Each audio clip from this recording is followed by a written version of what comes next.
Happy Friday, everybody. Welcome to another episode, this week's final episode of Market Update, where we discuss leading financial and economic developments in Europe, Asia, and North America. My name is Tony. It's a big episode. We have a lot to cover, so let's jump in. And we begin in Europe. Britain's promise to raise defence spending to 3.5% of gross domestic product within a decade would amount to one of the most dramatic fiscal shifts in a generation. A shift that risks putting incredible pressure on the state. This is according to the Institute of Fiscal Studies, IFS. Meeting the target would require either a steep increase in taxes or massive cuts to public spending. The London-based think tank's report, published today, Friday, estimates that the additional £36 billion, $48 billion needed would translate to £500 per person in today's money. To finance that pledge solely through taxation, both income tax and value-added tax would need to rise by 4 percentage points, the IFS said. Tax levels are already fairly high, and as we have seen, there is an exodus of the wealthy out of the UK, so it is unclear whether even increasing the taxes would result in more revenue. What about spending cuts? Well, to get an idea of how much this costs, the report explains that it would be equivalent to eliminating all spending on police, border force, courts, and prisons. The UK, alongside other NATO members, has committed to high military spending in response to mounting geopolitical tensions. US President Donald Trump has pressed allies to reach 3.5% of GDP as a condition for Washington's continued engagement in the alliance. Currently, Britain spends 2.3% of GDP on defence, below NATO's average. The last time the UK reached the 3.5% threshold was in 1988, when health spending was just 4% of GDP. Today, with a much older population, health consumes more than 9%, and this is predicted to rise further as an aging population drives higher pension and care costs. That is worth reflecting on. During the Cold War, when the UK was spending a lot on its military, the health budget was only 3 to 4%. Now, within a few years, it's going to top 10%. Put another way, for every £100 of economic value which a British citizen produces, £10 must go into maintaining its health system. Quote, "This will be a major fiscal challenge over the next decade, and it is not a sum that can be found painlessly," end quote, said a research economist at the IFS. Regular viewers will know that the UK is already facing serious fiscal challenges. The government has already pledged to lift spending to 2.5% of GDP by 2027, partly by diverting money from the aid budget. But with debt hovering around 96% of GDP, Britain lacks the fiscal flexibility of allies such as Poland and Germany, who are pursuing more ambitious defence programs funded by borrowing. Though, as we discussed earlier this week, Germany is also facing tough decisions when it comes to how to pay for its welfare state. At the same time, London faces urgent negotiations with Brussels over participation in the EU's new €150 billion joint defence procurement fund, known as the Security Action for Europe, or SAFE. The scheme, designed to ramp up arms production for Ukraine and bolster Europe's own deterrence, will finance drones, missile defences and warships. Non-EU members, including Norway, Switzerland and Ukraine, have already joined, and the UK is seeking access ahead of a November deadline for the first wave of contracts. Membership would allow British industry to bid, but only in proportion to the UK's contribution to the fund. France has pushed for a cap limiting British firms to 50% of any project value, though negotiations have some flexibility if London pays more. Next up, we move to North America, where the White House Budget Office has directed federal agencies to prepare for the possibility of mass firings in the event of a government shutdown, marking a sharp departure from standard protocol and raising tensions in Washington over looming budget negotiations. In a memo sent late Wednesday, the Office of Management and Budget, OMB, instructed agency budget officers to identify programs where discretionary funding expires on the 1st of October and no alternative funding sources exist.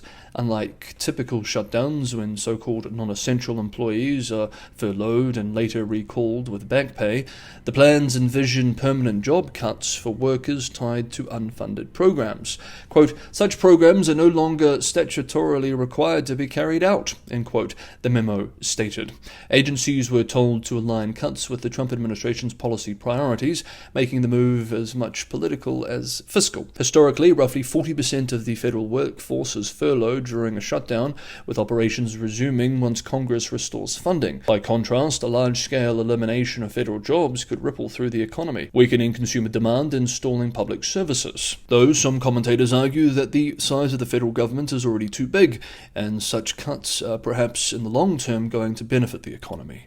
In the short term, most agree there would be some disruption and pain, however. Senate Minority Leader Chuck Schumer denounced the directive as an, quote, attempt at intimidation, end quote, predicting the firings would either be reversed in court or undone through rehiring. The memo comes as Congress remains deadlocked over how to avert a funding lapse. Democrats had scheduled talks with the US president on Thursday, but he cancelled the meeting via social media, insisting they abandon demands for renewed health care subsidies and protections for Medicaid. House Democrat leader Hakeem Jeffries accused the administration of already bending spending laws. With just days left before the fiscal year ends, the administration's unprecedented approach has injected new volatility into the funding standoff, raising the stakes for the federal workforce. Next up, we have one more development to cover, but just quickly, if you want to continue to be on top of the most up-to-date analysis on the biggest stories in the world's most important markets, consider subscribing to Market Update. Hit the bell notification icon and you will be. And if you're enjoying today's episode, don't forget to hit the like button. This is all a big help for independent channels like this. There is a Buy Me a Coffee link in the description for those who want to go the extra mile and help me keep the channel financially sustainable too. Thank you everyone for the amazing support. I couldn't do it without you. And finally for today, we move to Asia. Today, Friday, Indonesia's central bank pledged aggressive action to defend its weakening currency, even as the government celebrated major new trade pacts with Canada and the European Union aimed at broadening the country's economic horizons. The currency slid to 16,788 per dollar in morning trading, just 1% away from its record low from back in April. The Bank of Indonesia governor vowed to deploy, quote, all available instruments boldly, end quote, to maintain stability, urging market participants to support a conducive environment. The central bank has already been intervening through spot market operations, non-deliverable forwards, and purchases of government bonds both domestically and offshore. Global factors are complicating the task. The US dollar has regained strength as expectations for Federal Reserve rate cuts fade, putting pressure on emerging market currencies across Asia. Domestically, investor concerns about fiscal policy under the new finance minister and slowing growth are weighing further on sentiment. Some analysts warn that intervention may prove costly. Quote, intervening now would be futile and expensive, end quote, said a global macro portfolio manager at Gamma Asset Management, adding, quote, the currency would suffer even more if investors move toward a more risk-off posture after buying emerging market local bonds and currencies during most of this year. End quote. Even as the currency strains, Indonesia is pressing ahead on trade liberalization to expand export markets and attract investment. On Wednesday, the president signed a comprehensive economic partnership agreement in Ottawa with Canadian Prime Minister Mark Carney. The pact will remove barriers for over 90% of Indonesian goods entering Canada, including palm oil, textiles, paper, and processed foods. Canada praised the deal for improving access to Southeast Asian supply chains and said it will create opportunities in agriculture and clean energy. A day earlier, Jakarta concluded a long-awaited trade agreement with the European Union, nearly a decade in the making.